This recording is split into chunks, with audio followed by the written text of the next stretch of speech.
Mechasm by John T. Sladek. So this book was copyright 1968, and I have this Ace Science Fiction special here with cover art from Leo and Diane Dillon. It was published later in the United States under this title, Mechasm, but originally it was published in the UK under the title The Reproductive System. And I have this Avon SF Rediscovery edition of this one as well. And originally I saw Richard over at Vintage SF review this when he was going through all of his Ace Science Fiction Special Series 1 reviews. And he talked about how absurd it was. I think he said it was a little too over the top for him. He enjoyed it to a point. And there's a lot of comparisons to Kurt Vonnegut with this one. Even on the back it says, "The best SF I've read since Vonnegut's Cat Cradle, packed with wit and invention." And you could see some of the other reviews there. And I love Kurt Vonnegut, and so I thought this book was going to be right up my alley, but I kind of feel about the same as Richard. It was just a little too over the top overall for me. I think Sladek did a great job writing what he was wanting to write here, but it was not really what I expected. I definitely want to read more from him, but this one was just a little odd, and let's get into it. So this one starts off, we have this doll manufacturer in Utah whose sales have dropped drastically. And so they're looking for some other ideas of what they can do with their warehouse and production facility. And so they think, let's get a grant from the US government. And they're brainstorming some ideas of what they can pitch to the government. And when anyone comes up with something worthwhile, they say, no, the government isn't interested in investing in that. We need something that's ridiculous.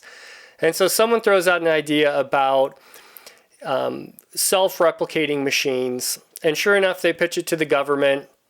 And they send this crack team of scientists and engineers and all sorts of people to kind of take over this doll manufacturer in a way and start doing research and producing these little self-replicating machines. And that's what they do. And these little machines, they're kind of these little gray boxes. They start eating anything that has anything they could use, like metal or certain like minerals or lead in a pencil, anything that they can use to further their cause of just reproducing themselves. And they also are attracted to electricity and power, things like that. And that's where they kind of draw their energy. So they suck energy off of these like power lines, and they go around gobbling up all of these metals and minerals and everything. And it quickly kind of gets out of hand and overtakes this factory and starts spreading across, at first, just kind of the western United States. This is really the story of it.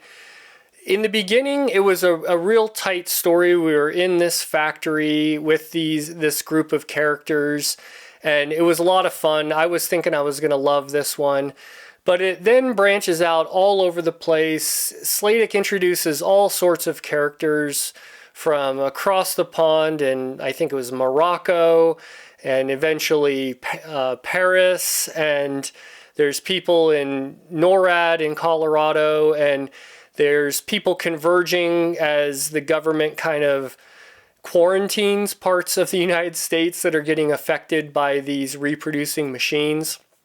And that's really the whole plot of this one. It takes it to an end, and there's a pretty good ending for this one.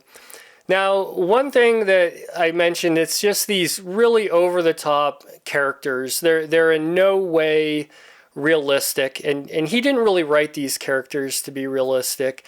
You kind of had this mad scientist who was in charge of this whole operation, and he was really weird. He had this kind of fetish for performing surgery on women and x-raying their internal organs and looking at the symmetry of some of their organs. It was kind of interesting. You know, when I even saw the title of this one, Mechasm, you could kind of speculate on what that means. And I would say this is basically a PG-13 type read. I thought it was going to get a little bit more into the R territory. It maybe dabbled in it a little bit, but it was actually fairly clean overall. Like the doctor and his little fetish was kind of one of the more R-rated things, but even that, it was pretty tame. It was done in such a comical, absurd way, it was hard to take it seriously. And then you had his kind of main two assistants. They were these just real rigid brothers. Their names were Kurt and Carl. They were cybernetic engineers. There's some things that happen with all these characters as you read through the novel. You learn more and more about them. There's the owners of this factory who, when it was originally a doll factory and then it got turned into this research institute, the main owner, he's kind of what you would just expect from this big, very confident owner, businessman kind of deal. His son, he's kind of ridiculous. He thinks origami is a martial art, and he wants to learn how to do origami so he can beat people up. And you have kind of what ends up sort of being the main character, Carl, who got a degree at MIT, and you're thinking, this guy knows what he's doing. Later you find out it's from Miami Institute of Technology, so he's kind of bluffing his way into this job and as he's going through it.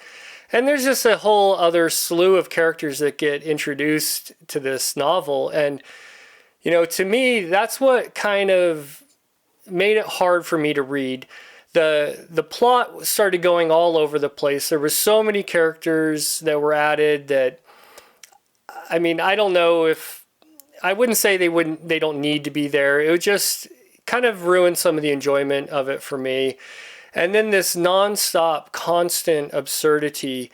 I liked it at first, but I definitely got overload by this, and I understood, I think, the majority of the jokes. They're fairly plain and obvious, but I do think there was some jokes that were for its time, written in 1968, and some of those definitely went over my head, I'm sure. There could have been some political things going on that he was throwing into this novel and whatnot, but overall I was a little disappointed. I would give this one 3 stars overall. I don't know if this was the best place to start with John T. Sladek. I think this would have been great as a short story. And that's what brings me into a little teaser for my next book haul here. I picked up The Best of John Sladek, and this is a collection of short stories. I think this one is what I'm going to read next. I think this is going to be a little bit more, I don't really want to read a full novel of this non-stop, constant absurdism in this fashion. And, like I said, I've read a lot of Kurt Vonnegut. He approaches absurdism and satire, I think, in a slightly different way. You have slightly more realistic characters. Some of Vonnegut's characters are kind of, over the top, but they're grounded in reality. They're really, he uses the absurdity of life a lot, and that's a common theme. This was the absurdity of every single facet of life and thrown at you nonstop. And like I said, he wrote this really well for what he was trying to do, but it just wasn't quite the novel for me. So next up, I think I'm going to try some of his short stories, and then eventually I want to read some more of his novels too. I'm definitely not completely turned away by him. This one just didn't quite do it for me. So let me know if you've read Sladek. Give me your thoughts on him. And next up, I'm going to be doing a buddy read with Tim over at Secret Fire Books, and we're reading Dragonflight. So look for that one coming out next. Depending on when we schedule it, I might have a different review video in between then. But just look for that video, and once again, thanks for watching.